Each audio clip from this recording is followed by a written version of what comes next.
sake of time, let's just go ahead and we'll get started here today. Excuse me. So thanks everyone for joining here. We're happy to be kicking off the 2023 Surfboard Grant Round. Today, before we get going, I'll just note that instead of going through and having folks introduce themselves, for the sake of time, we have quite a bit to cover today, and I do want to make sure people are able to hop off this call before 5 o'clock. If you just go ahead and add your name and affiliation to the chat, that'll help us keep track of who attended, just for meeting minutes purposes. And then I think, though, beyond that, I think everyone here, even though there's a couple new folks in the region, I think everyone has met everyone on the call thus far. So I'll go ahead and just walk through the agenda and just check and see if there's any desire for changes. Are you all seeing my agenda, or am I sharing? Yeah, okay, thanks. Great. Okay, so to begin with here today, we'll cover the Upper Columbia Regional funding process. This, of course, being focused on the local process within the Upper Columbia, and then we'll later on jump into the statewide, more foundational rules. Within that, we'll discuss the schedule and key dates throughout the grant round that folks can anticipate, the review of the lead entity process guide. I'll point out some of the resources on the UCSRB website, and then we'll also just note some of the within here, some of the lack of changes anyway for the Citizens Advisory Committee and their scoring process as well. Then Tracy Bowerman will just highlight the metric scoring, or excuse me, metric reporting process. That's within the process guide, and we'll get more into that here soon. Tracy Hillman will be joining here, and he'll cover the Tributary Committee, provide an overview of that greater process. Then he'll also continue on for review of the technical proposal review, more speaking on behalf of the RTT, of course. Then Ryan Niemeyer will share updates from the monitoring data gaps, often referred to as MADMAC. We'll take a quick break, and then we'll wrap up the day with review of the RCO funding process. Amy Barr will be joining via phone later on, as well as Nick Norton of RCO, and Nick Norton's their policy specialist there, and he will be available for any specific questions, as there was quite a few substantial changes to Manual 18 this year and different policies. And so I'll walk through those in detail with some information that Amy has shared, and then Nick can be a great resource for any deeper questions as we get into those topics. So with that, does anyone have any requests or anything else they would like to make sure we do cover today?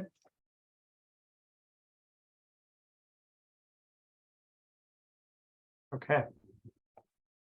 And 1 second, looks like we got some more people to admit.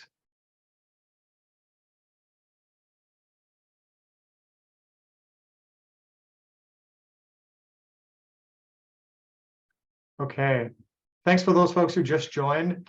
Apologies for any delay in the waiting room there. We just got started, and I just covered and reviewed the layout of the agenda. And so we're going to start now by jumping into the first bullet here, the Upper Columbia Regional funding process. Just bear with me for one moment.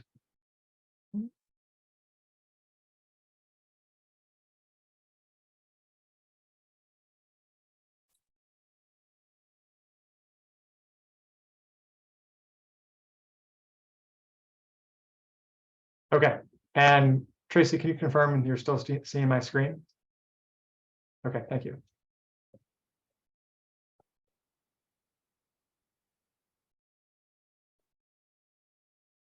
All right, pardon the delay here. I just want to make sure I can keep my screen and my eye on the event if others are in the waiting room.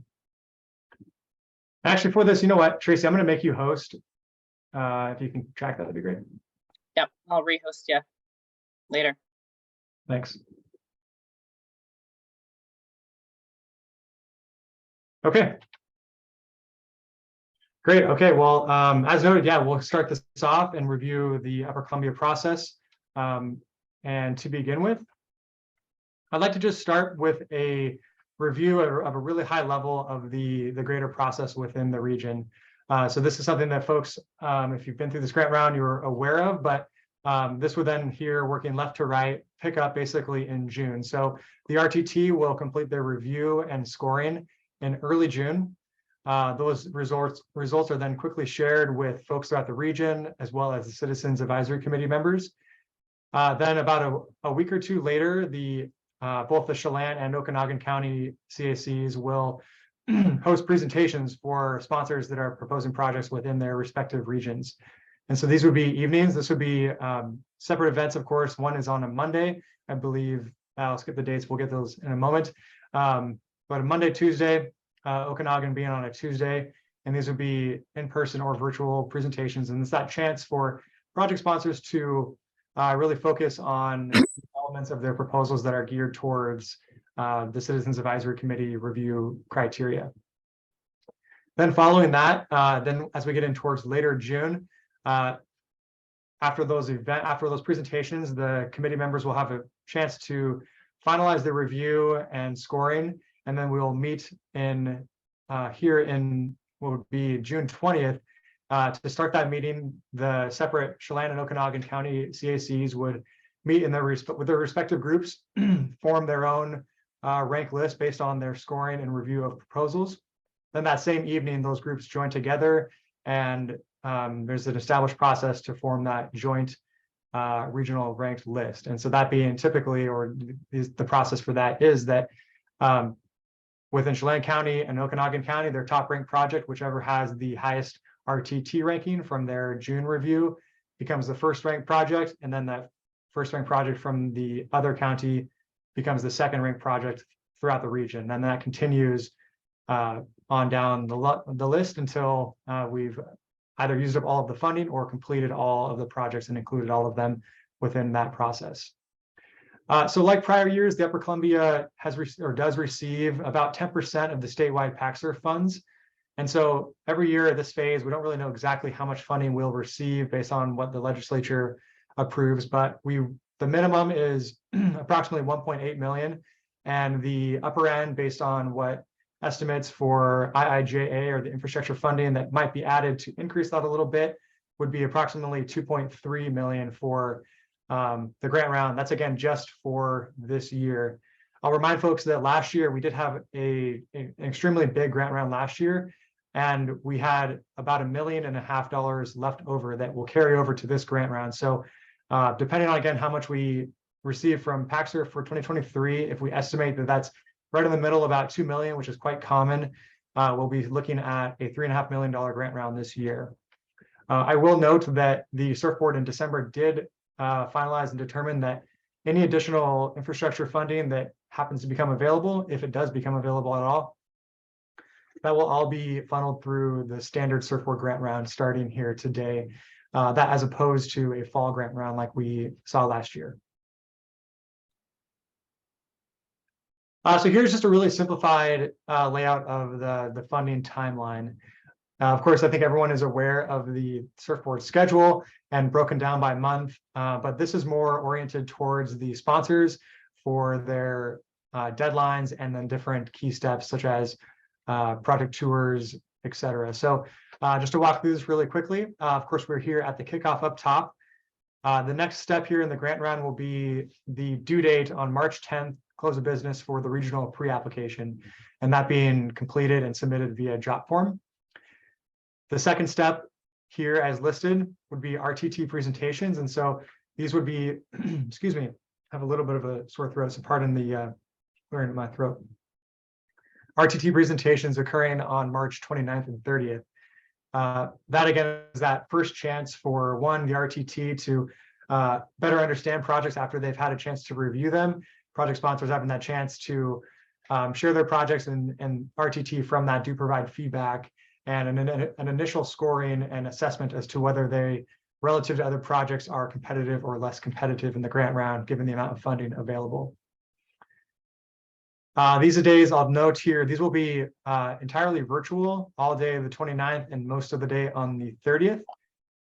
And that kind of depends the timing on the number of applications that ultimately are submitted. As we continue on through the grant round, April 20th at close of business will be the complete application due date in PRISM. So just to remind folks, that is really the first step in PRISM. And in between the RTT presentations, once folks are established and deciding whether they want to go forward with their project or not, after that RTT feedback, Here in between, so kind of hidden steps, I will then be creating those projects in Prism, distributing those Prism ID numbers to folks, and then between shortly after here in the first week of April and April 20th, sponsors could then go ahead and complete their applications in Prism. This is a firm deadline. This is something that RCO does require to have the complete application submitted 2 weeks prior to site tours as part of their established process. These dates are shifted just within our region, and we being on the track 2 of the greater RCO timeline. But then following the 20th, that then gives a chance for RCO folks, that being the Surf Board Review Panel folks, again, of course, the local level RTT, CAC members, to then continue to take a look at applications ahead of those project tours. And then that's a good opportunity for those parties to bring questions pending any lack of clarity provided at the sites during project tours.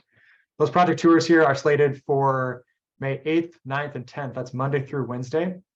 I'll note here that, excuse me, in 2023, we are planning for to do in-person site tours.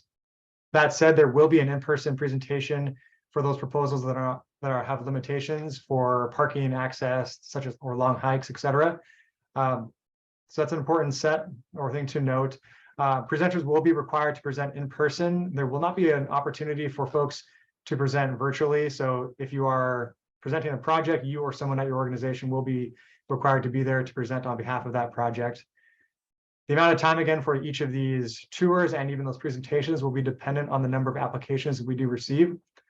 Projects initially will be ranked, those projects that are initially ranked as competitive by the RTT will be given priority for in-person tours. And again, if they are that sort of applicable for that type of project, pending parking limitations, et cetera.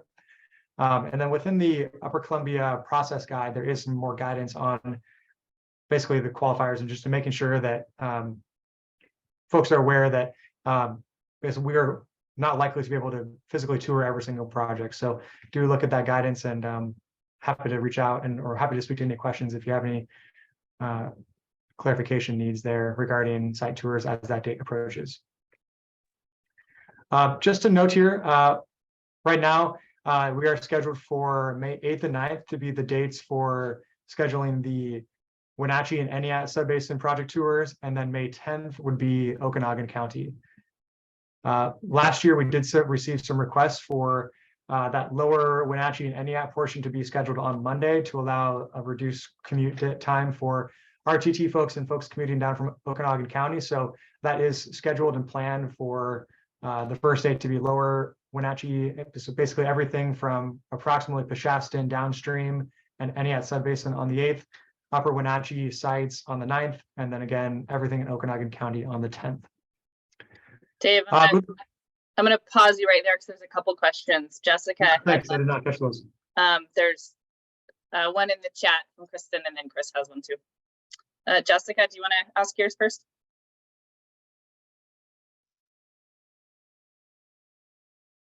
Can you hear me?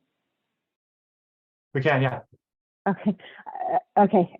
My question is, I know I am aware of the requirement that the reason that the proposals are due on the 20th is because of that requirement. But I'm wondering, Dave, if you would mind asking Amy and RCO for a special dispensation for it to be the next day, which would be the 21st, because unless they don't want anybody who's submitting applications to go to their conference, which is in Vancouver, which at least for people from Winthrop is 400 miles away. So because of that timing, in the past, that has happened once in the past, and I think they did give us one extra day. I know that you won't be able to answer that right now, but if you could make a note, perhaps they would be willing to give us one extra day. Okay, thanks, Jessica. Yeah, I definitely will make note of that, and that's something that we can likely work with that. I know that the main qualifier there is, again, having those completed 2 weeks prior to those first dates, and so I think that we would be within the policy and compliance of RCO if we did adjust that. So thanks for pointing that out. Definitely we can consider making those changes just across the board.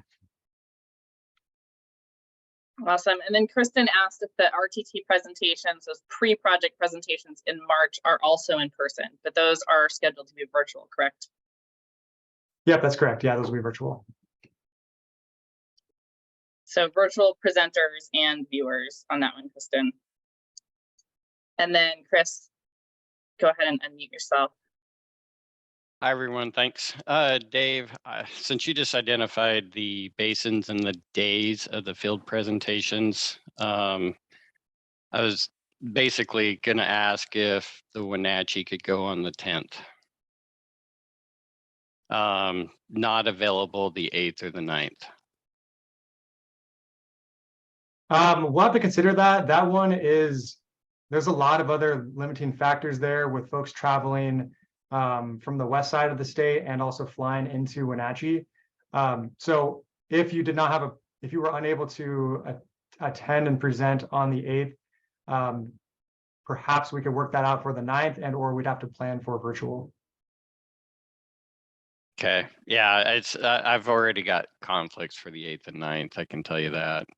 But anyways, Okay. All right. Thank you. Yeah, thanks, Chris. Yeah, happy to work with you on that.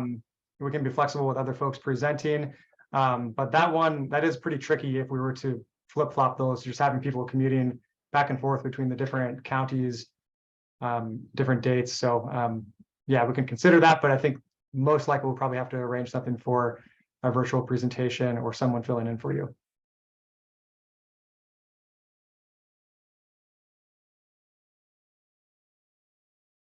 Okay, I think that was all the questions, right? Okay, thanks. Okay, now just continuing on here so again, post tours, that proposal refinement and resubmittal date in PRISM. So that's again, this is a really key step. And so following those project tours and the feedback that project sponsors would receive during that time, the proposal refinement deadline is the version, and that application version is the one that the RTT will be scoring and the Citizens Advisory Committee's reviewing. So it's really important that that one be as really well polished and basically driving home the key elements of the project that you'd like to be assessed on. Then noting here again for step 6, the technical scoring will occur on June 7th. And then the citizen ranking, that final ranking process, would occur on June 20th. Then following these dates, within 2 days of those, both the technical scoring and the citizen ranking, we would be then distributing the results of those events. And then I'll just note really quick that on the topic of the citizens ranking here for the June 20th, that we did connect with the Citizens Advisory Committee members beforehand and discuss anyway some more detail for them providing an overview here today. But really there were no changes to the Citizens Advisory scoring criteria. So just wanted to kind of make it more of a simple process and just indicate that that criteria is the same as all prior years. That information is again available on our website for what their scoring criteria includes. I'll point that out specifically here momentarily as well at later stages of this review. But just wanted to make that clear to folks right away that that is stable and consistent with prior years. Then to conclude the grant round, as folks are aware, June 26th at noon is the firm deadline from RCO for final applications to be submitted in PRISM. So this again, basically the final version that cannot be edited following that event. As we get into later stages beyond into July and August, those are more lead entity focused. And I do want to point out, though, that I'll be reminding folks in August that pending the surfboard review panel comments, that there is a deadline for sponsors in early August to, if they did not have a cleared project, to either accept the terms of their conditions or withdraw their application from further consideration.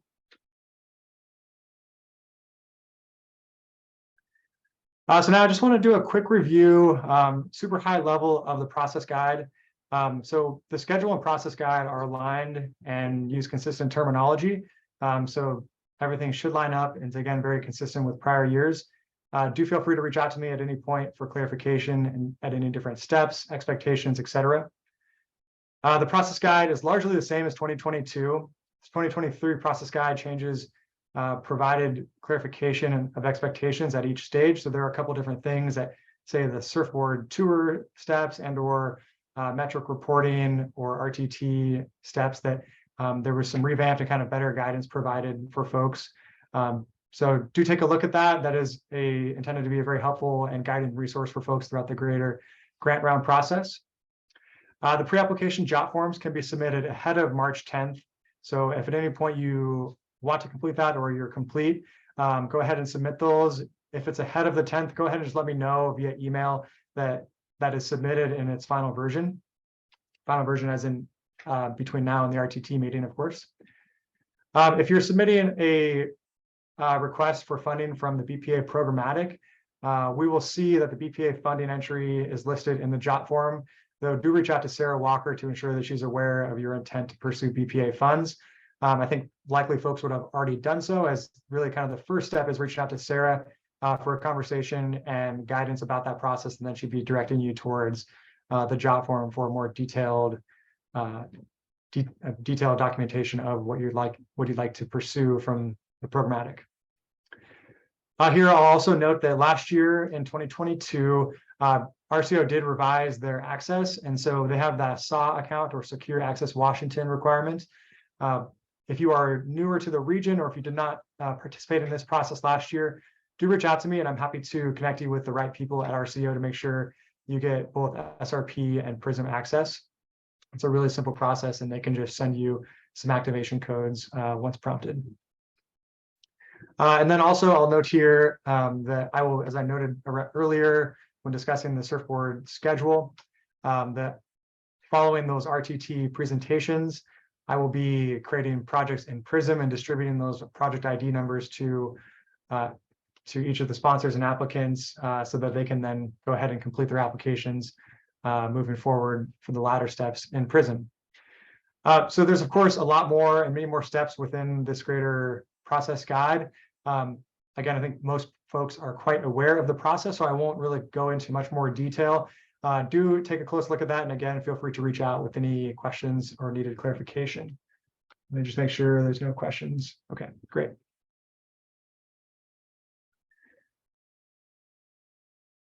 So here on the website, as noted and as shared as in prior years, all the resources for the Upper Columbia surfboard process are listed on the UCSRB website.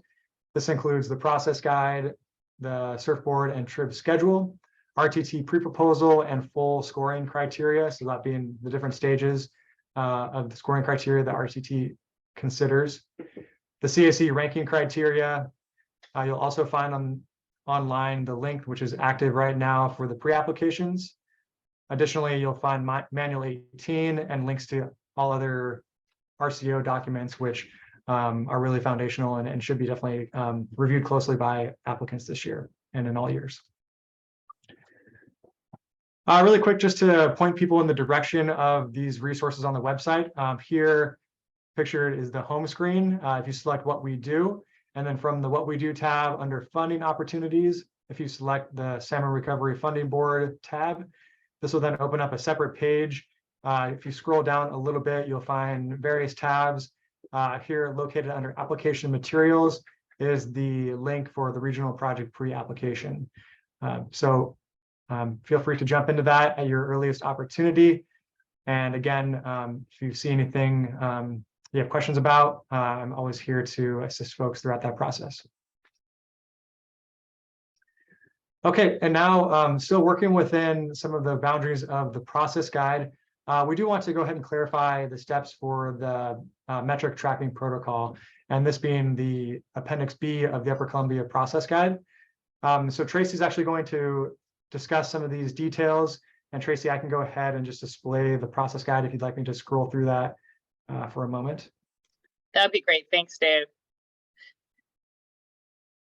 Yeah, that process guide looks great. I like the updates that you made.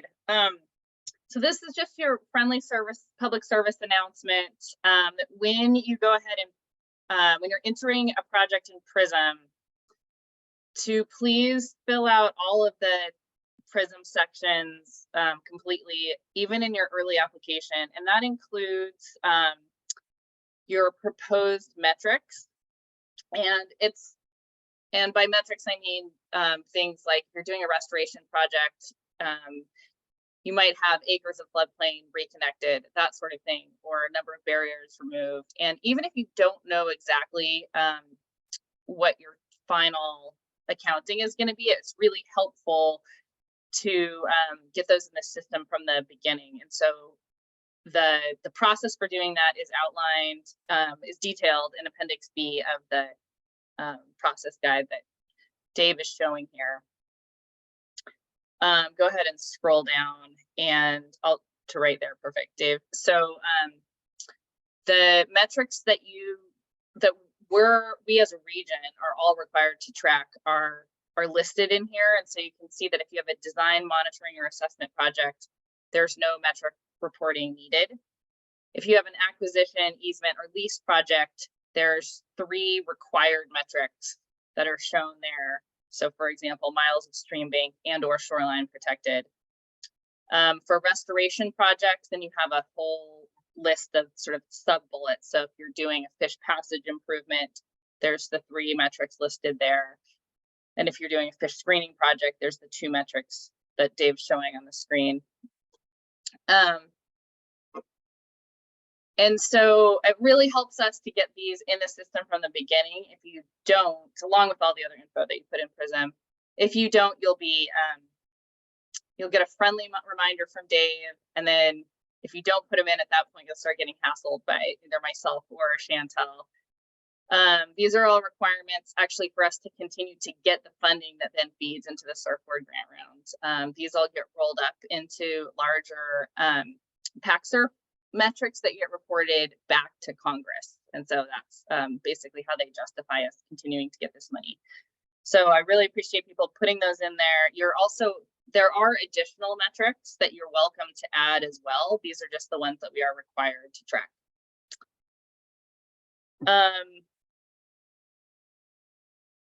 So that's it for me.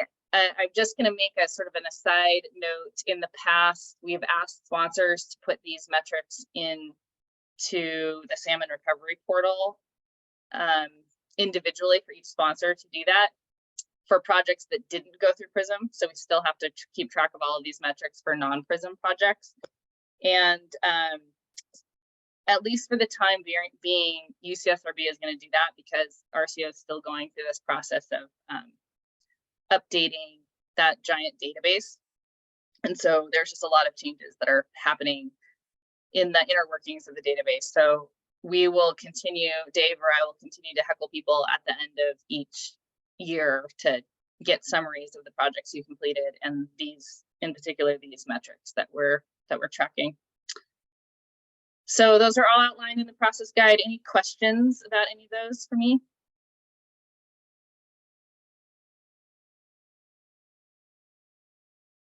Awesome, thanks.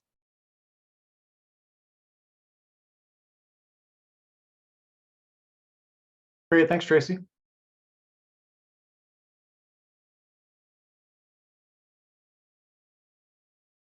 Okay. Let's see here. And so with that, I just want to open up the floor to any questions that meeting participants, project sponsors, committee members, etc. If anyone has any questions, happy to speak to those.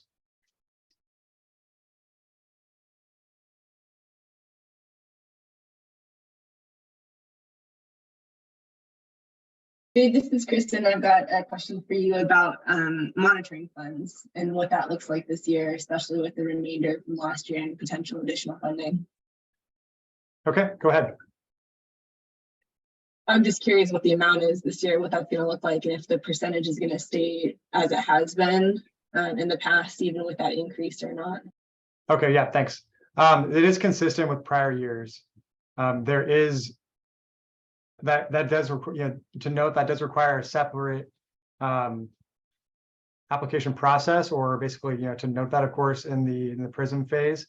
But like last year, we're through the assessment process where there was some added funds due to the influx of funding. They did make that special case to add more funding. They have not done so for monitoring this year.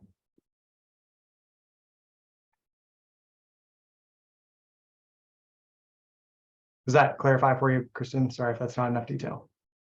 No, I think that's helpful. So it's still going to be whatever, I can't even remember what the percentage is of that base funding that's coming.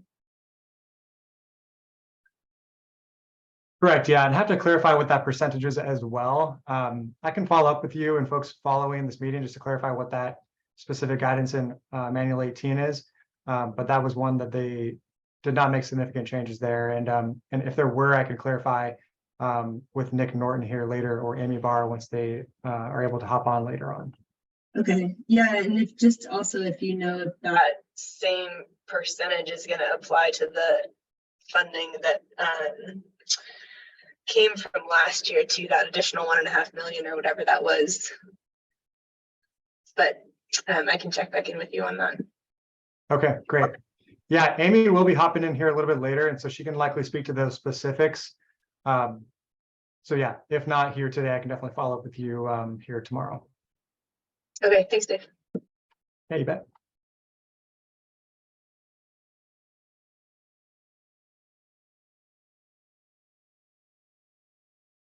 Okay, any other questions?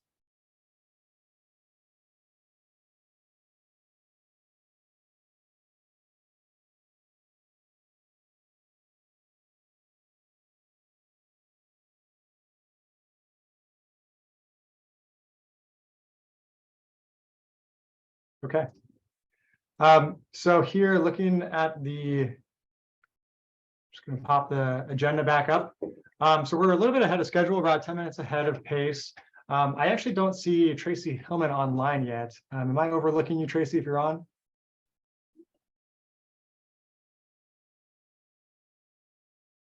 I did shoot him an email, so hopefully he'll get that and recognize that we are a little bit ahead of schedule. For the time being, Ryan Niemeyer, would you be willing to bump your content forward, as that's about a 10-minute agenda item as well for the MadMac? Yeah, sure. Okay. Sorry, I just stepped away. My son was asking to play his xylophone. Do you want to present that right now? If you were, yeah, if you were willing to, I don't think, yeah, Tracy looks like he'll be joining. No, he's coming on right now, actually. He's in the process. Okay. Yeah, I can present now, or we can. Yeah, you can go ahead. That'll give Tracy a second to get settled in. So, Ryan, I can make you, or actually, Tracy, could you make Ryan a presenter?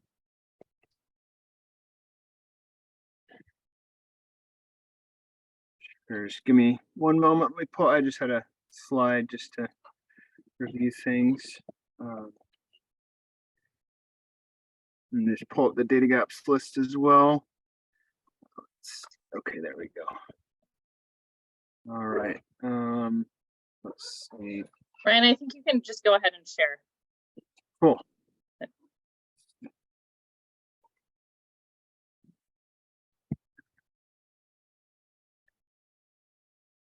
Okay, let's see here.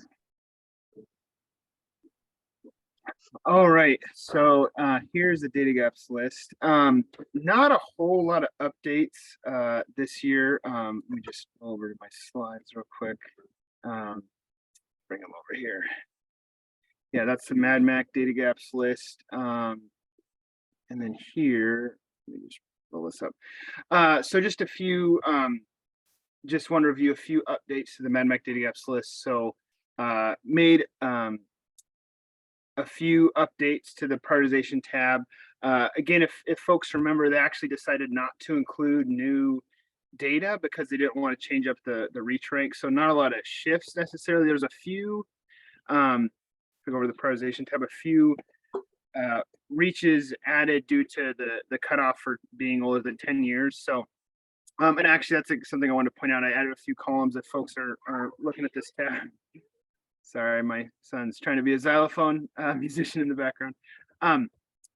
So I had a few tabs to highlight what is missing specifically. So looking at like the data gaps and for these particular reaches that are called out.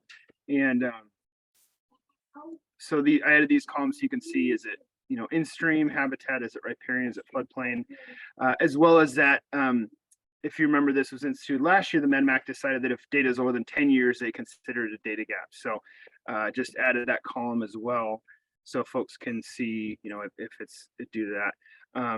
And then also, if you remember, MEDMAC and RTT decided to add if there was a significant disturbance, like a wildfire that would make previous data inaccurate. So also added that column to indicate if that was true. So you can see at the bottom here, a few were added for that reason as well as a few notes. So that was the main updates. Yeah, again, no Kramer remote sensing data were included. So, yeah, so some of those data gaps are still present. As well, I wanted to add a few of the data gaps are broken out per the MEDMAC and RTT recommendations, just to so sponsors could actually look at specific reaches that for some of these issues. So for status and trends, for the fine sediment sources, and for temperature and chemicals.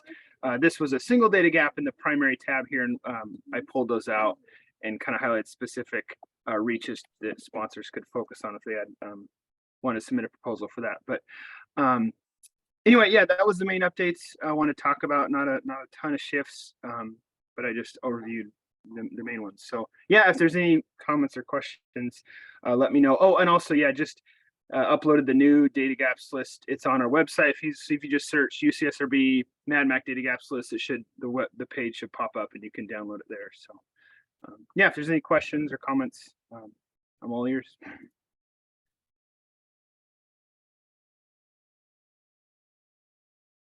Great, thanks, Ryan. Yeah, if anyone has any questions, feel free to unmute and go ahead and ask away.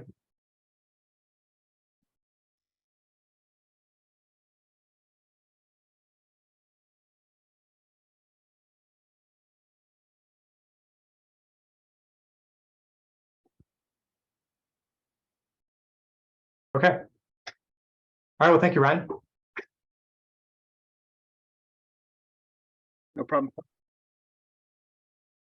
Okay, Tracy Hillman, are you back on now? Yeah, can you hear me? Yep, sure can. All right. Hey, What do you great, want me thanks. to talk about? We've got you on the hook. All right. I believe, Tracy, did you have any, or Tracy Hillman, did you have anything that you would like to screen share? No, I don't think so. And I want to apologize for being late. We just finished up our tributary committees and habitat subcommittee meeting. So I jumped on as quickly as possible. So I'm unprepared. So I'm just going to wing it without any PowerPoints or anything like that. And we'll see how it goes. And it looks like according to your agenda, you want me to talk about tributary committee first. Is that correct? Yeah, if you could, that'd be great. Okay. Well, I think most people know, and this is directed towards project sponsors. I think most of you know we are the tributary committees, which is plural. There are 3 tributary committees. There's the Wells Tributary Committee, the Rock Island and the Rocky Reach Tributary Committees. And each of those committees have a tributary conservation plan, and that plan is described within each of their HCPs, which is a habitat conservation plan. And that plan provides a planned species account to fund projects for the protection and restoration of planned species. Okay, this is where you want to take note. What is a planned species? A planned species include Chinook salmon, that's both spring and summer Chinook. It includes sockeye salmon, it includes coho salmon, and it includes steelhead. The planned species do not include bull trout. So if you have a project that is targeting bull trout, that is out of scope for the tributary committees. And this is the part that I want the project sponsors to understand best, is that a planned species includes summer Chinook, which is not a listed species.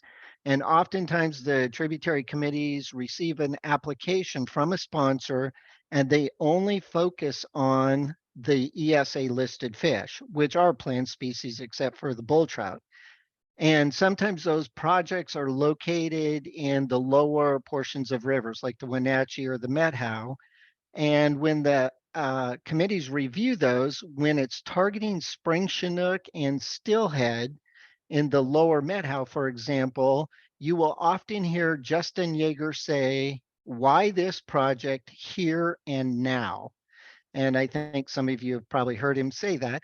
And what that is I'll interpret that for you. It's code for if you're focusing on spring chinook and steelhead, and we know that there are higher priority areas for focusing on spring chinook and steelhead, why are you submitting this application? And my question or my comment to project sponsors or my recommendation is that if you include summer chinook, that is a plant species and it will get more attention from the tributary committees because it's in a location that is really important for summer chinook.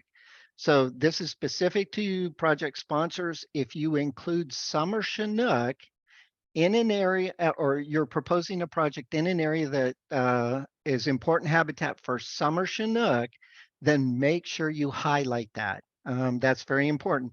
And so as you're putting together your surfboard applications and you're looking at the tributary committees as a cost share, and it's in the main stem of the Entiat, Methow, or the Wenatchee River, make sure you also identify summer chinook as a species that will benefit from this. So that's really important. And oftentimes we see that project sponsors forget about coho salmon and they forget about summer chinook salmon.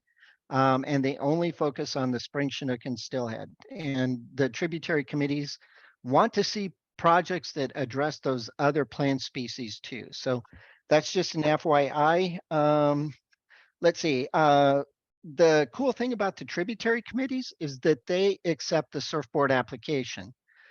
So you don't have to write out a special application that, you don't have to fill out the tributary committee application because they accept the surfboard application. Probably have a question about how we review applications. We use very similar criteria that the RTT uses. The big difference between the RTT CAC and the tributary committee is that the tributary committees are they have to make decisions unanimously, which means that if one person doesn't like the project, then it doesn't receive funding. And that's just the way it's set up. That's an HCP thing, and we cannot change that. And I've heard lots of you ask me over and over again, can we change that? Can we change that? And the answer is no, we cannot change that. It's embedded in the HCP. So keep that in mind that the decision to fund a project has to be unanimous. And I think most of you know that. Who's on the tributary committees? There's a representative from the Fish and Wildlife Service, from NIMS, the Colvilles, the Yakima Nation, WDF and WN, the PUDs. So each committee consists of 6 voting members. And the biggest question I get is, hey, what kind of projects do you guys like to fund? And that's a difficult question to answer because it varies. Typically, the committees fund projects that restore natural processes. And then there's, of course, the big question about, well, what are natural processes? And here we're talking mostly at the reach scale, not so much at the watershed scale, but at the reach scale. So if you're proposing projects that try to restore floodplain function, add stream flows, restore riparian vegetation, things like that, those tend to do a bit better than a project that is just trying to add sticks and stones in some locations. But even at that, the tributary committees do fund in-stream structure projects. So it really varies based on, is it a high priority area? Is it a high priority action? Does it address limiting life stages? So yeah, I think that, that kind of addresses the type of projects they tend to fund. The next most common question I get is, well, how much money do the tributary committees have that's unallocated? And we just, the PUDs just they just deposited funds at the end of January into each account. So the Wells account currently has 1.9 million in it. The Rocky Reach account currently has 3.4 million. These are unallocated, which means it's available. And the Rock Island has 7.1. So if you add that up, it's about $12.5 million available among those three accounts. Dave, before I go on to like the PRCC Habitat Subcommittee, should I open it up for questions on TC? Yeah, please do. Thanks. Okay, any questions about tributary committees?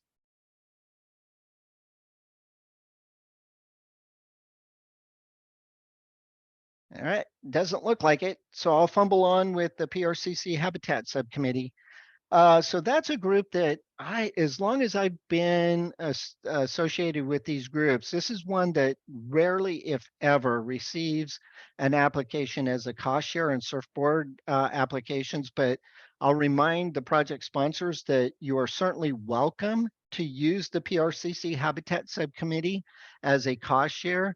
The only difference, and it's probably a big difference, but the only difference between the way the TCs operate and the Habitat Subcommittee is that this Habitat Subcommittee requires that you fill out their specification sheet, which is their application. They do not accept the surfboard application, so you would actually have to, prepare the specification sheet for the Habitat Subcommittee, and you would have to have somebody on the committee be your liaison. In other words, you give that project to them, and then they'll bring it to the Habitat Subcommittee, and they will be your advocate for that project in the Habitat Subcommittee. So those are a couple of differences between the way the tributary committees operate and the Habitat Subcommittee operates. They have their decisions or their evaluation of applications is exactly the same as the tributary committee. The way they make funding decisions is the same. It has to be unanimous. So if there's one no vote, it doesn't get funding. And I think there is about $12.9 million available within the there are three accounts within it. One is an NNI account, which kind of targets survival actions that improve survival of covered species, and that's about 4.6 million. That account would have to also have approval from the PRCC, not just the Habitat Subcommittee, but also the PRCC. But based on their three habitat accounts, or it's two habitat accounts in the NNI fund, it's 12.9 million. So if you add that up with what's in the tributary committees, it's about $26 million available through the PUD program. So I think that's all I have on that one. Any questions on the Habitat Subcommittee?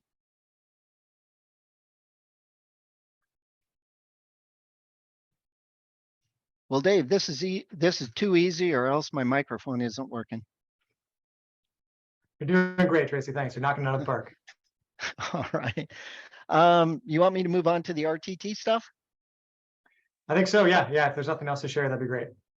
Okay, well, the RTT stuff hasn't changed. The RTT has their scoring criteria, which they use to evaluate applications. They have a separate set of criteria depending on the project type. For example, if it's a restoration project, they have specific criteria for evaluating those types of projects. Different criteria for protection, design, assessment, and monitoring. So we have different criteria for evaluating each of those types of projects. We also have criteria for evaluating pre-proposals, or I think what were once called draft proposals. The criteria used to evaluate the pre-proposals is very similar to the full proposals, except it doesn't include all the criteria of the full proposal. So what we did is just pulled out the juicy stuff from the full proposal, and that's what we use to evaluate the draft proposals. And the intent of that is to give project sponsors early feedback on how competitive their project will be. And this is useful to both the project sponsor and to the RTT and the CAC, because I guess if we receive like 30 or 40 applications, and just a few of those will gobble up all the funding, it's nice to know how your project will compete relative to other applications that are submitted during that grant round.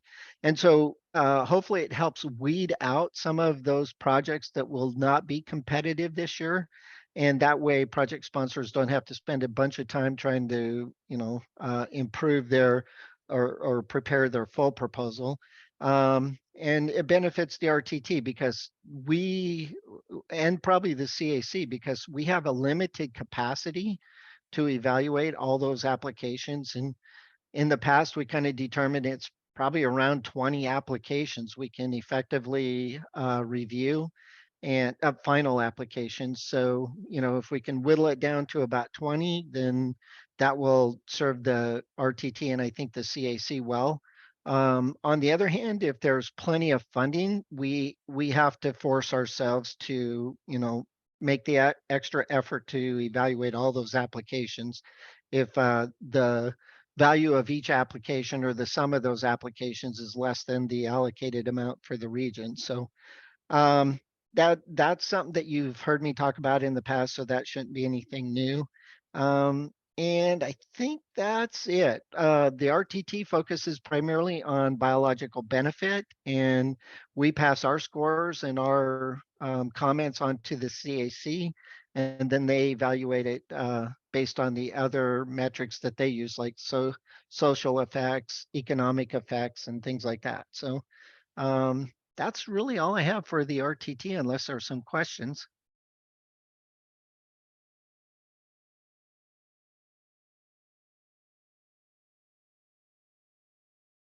This is just old boring stuff, Dave. We got to change things up.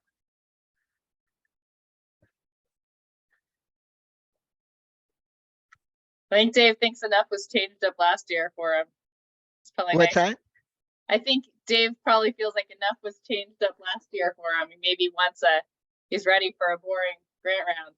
Yeah, status quo. Let's go all the way with status quo. I was just going to note, just because oftentimes in our region we don't think as much about summer Chinook, I put a link to the summer Chinook spawning distribution areas in the chat, and then also a link to our web page where you can find all the documents that Tracy just referenced for the RTT scoring. Oh, awesome. Yeah, thanks.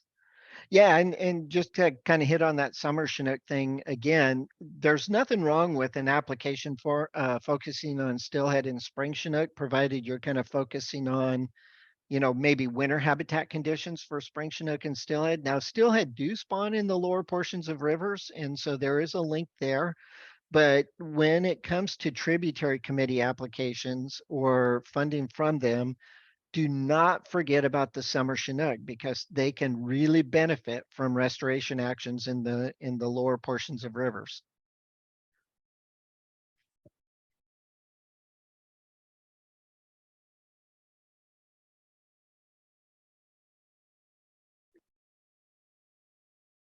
Okay, well, great. Thanks again, Tracy. Are there one last call for questions for Tracy Hillman?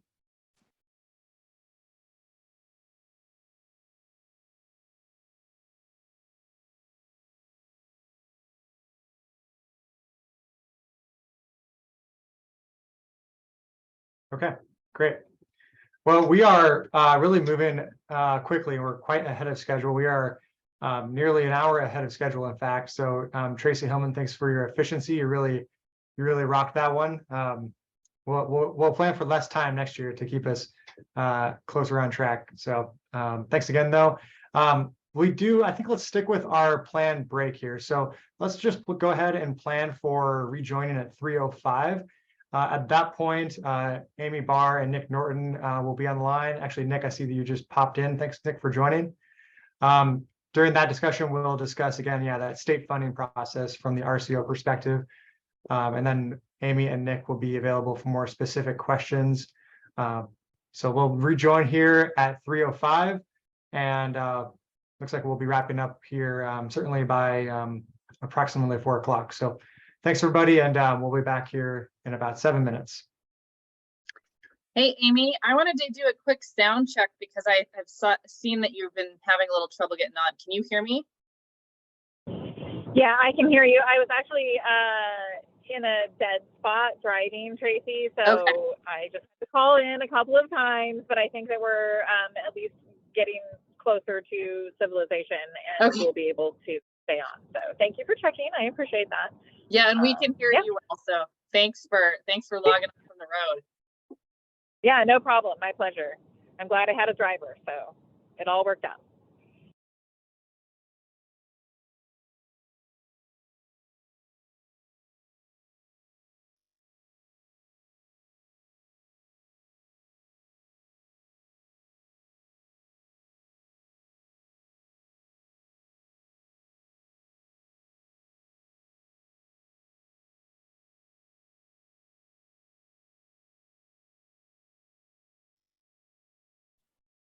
Well, Amy, since presumably you're not leaving the room to take a break because someone else is driving, maybe I could just confirm with you really quickly a couple questions that came up earlier, and then you could reiterate them once everyone comes back. Are you still on? Nope, she dropped out again.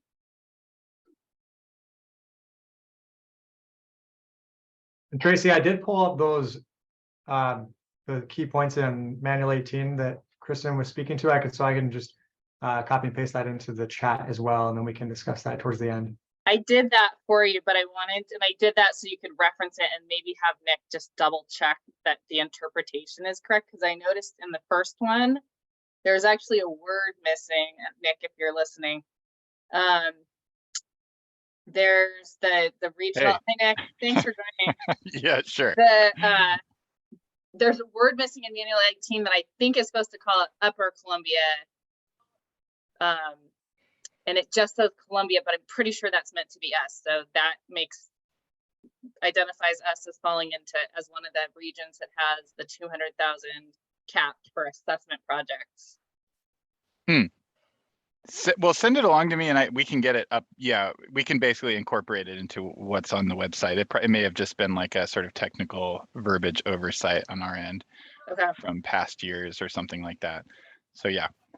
Yeah, so once folks get back, I just wanted to confirm that it's not a percentage for monitoring and assessment. It's actual numbers, and it's a $200,000 cap for assessment projects and a $50,000 for monitoring, unless there's another region that doesn't use their monitoring money. Is that correct?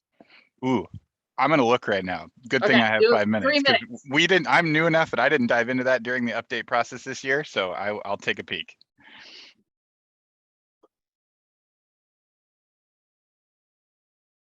So Dave, yeah, I stuck that wording in the chat and you can review it. I just copied it out of Manual 18. Okay, yeah, thanks. Hi, Mickey, you're muted.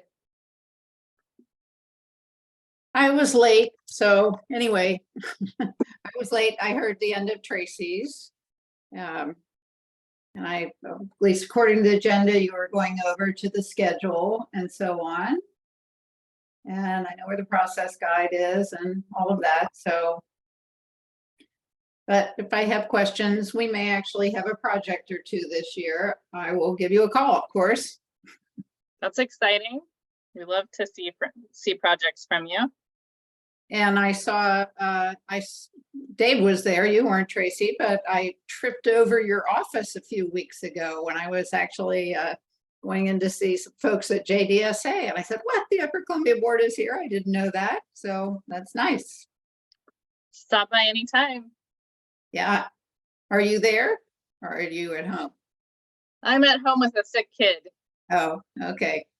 Yeah, it's a very, very lovely space. And I would say a definite step up from the Go USA building. Yeah, we are very fortunate with that building. Yeah. All right, I'll fade into the background again here. Okay, Dave, I'm gonna make you the host now. Great, thanks. Hey, I was gonna say sorry if I was a little discombobulated. I was gonna put a show on at 3. I thought that'd give me well before enough time. I didn't realize it got moved up, so apologies if I was a little discombobulated. My son wants to be like a xylophone musician, so he was bugging me about that. So I hope that wasn't too much of a distraction. No, not at all. Yeah, and yeah, thanks for the flexibility. Yeah.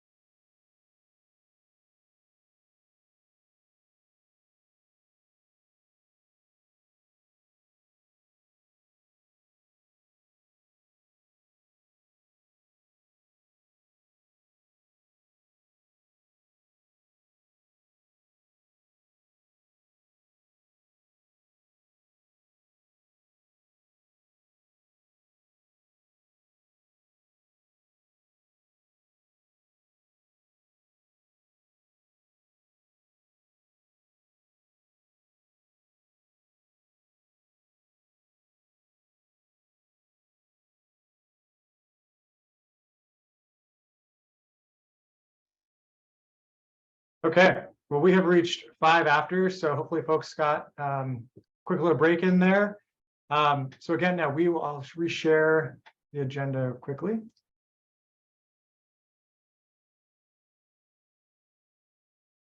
So again, yeah, if you're joining a little bit late, we're really moving through this really quite quickly. So we're here and we'll begin discussing the 2023 state funding process. And I'll start by noting that our Upper Columbia grant manager, Amy Barr, is joining via phone. So Amy, thanks for being available and for making time for us today, despite being on the move.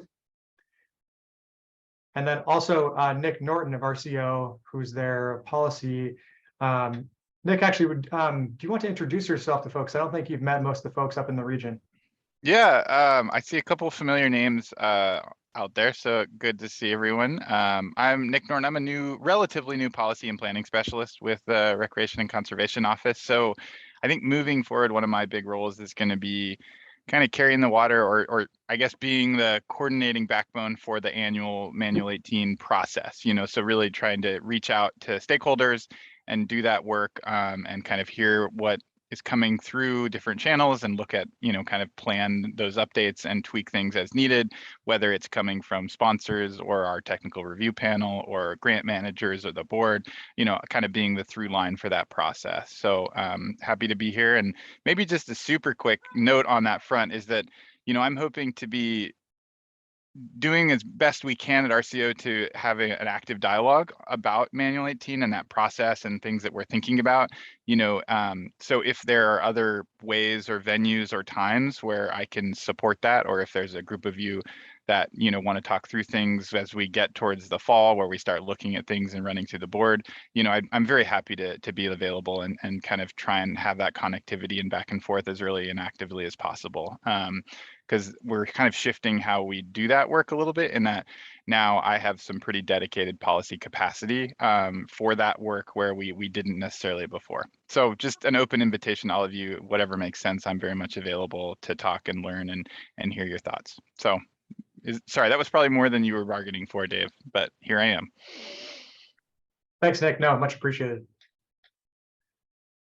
Okay, great. Well, given Amy's on the road, I'm going to be reviewing just some of the changes that RCO made to Manual 18 and just the general process and more relevant updates that that she was wanting to share with folks today. So I'm going to go ahead and share my screen and walk through some slides that she provided. Some of these will look very familiar if folks had a chance to view the recording or the live RCO workshop that occurred a couple weeks ago. Let's see.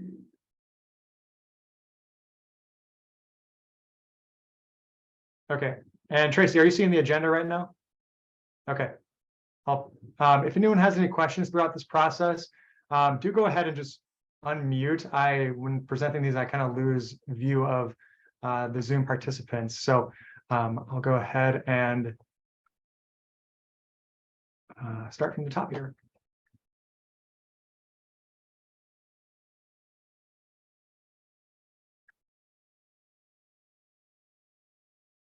Okay, so process you're familiar with, starting new applications. Always encouraged to work with your lead entity.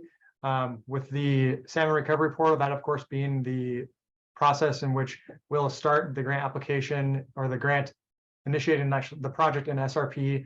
Then that transfers to PRISM, and then I will be then sending those PRISM numbers again to the project sponsors for their use and completion.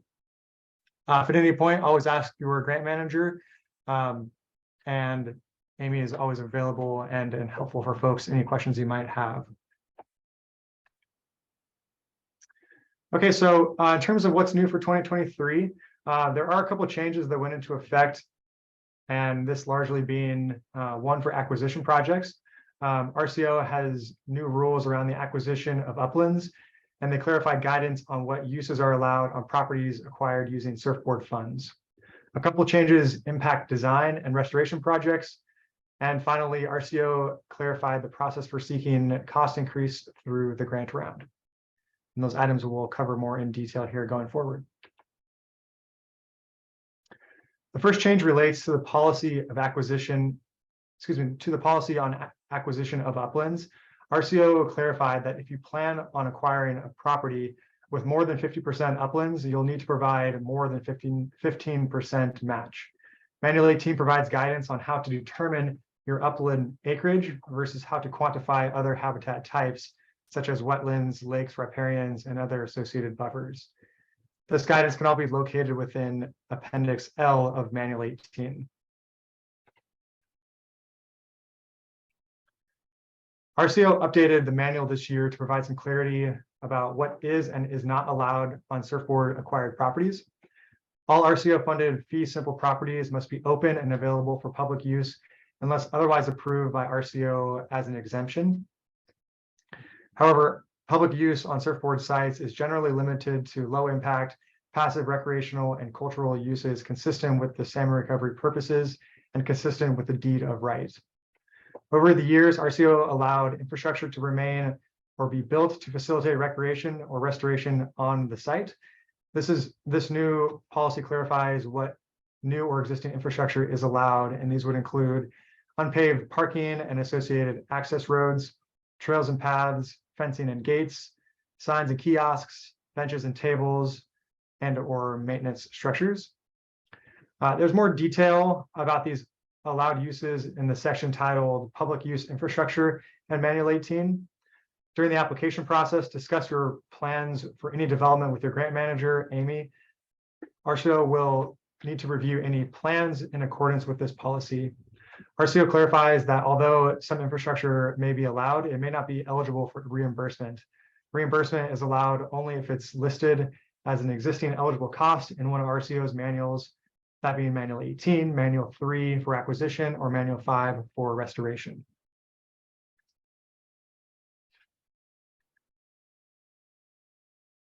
RCO updated the Appendix D within the design deliverables, or as coined Appendix D for design. And so there's no longer various subsections such as D1, D2, D3, D4, etc.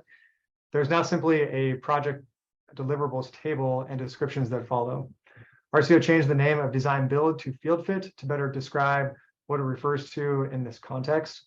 And I'll note that for applicants applying for funding for multiple project stages as part of a single application, the earliest phase of funding forms the basis for required deliverables at application, and the last phase of the funding requires forms to be the basis, the last funding request forms the basis for required deliverables at closing.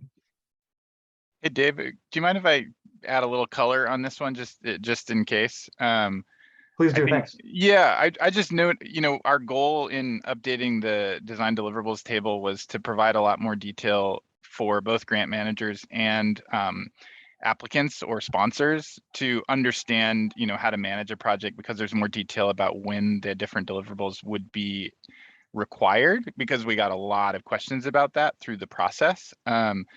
And it was not a goal to change, the ability of applicants to request funding for multiple phases or to scope things flexibly, by asking for funding to do conceptual and preliminary together.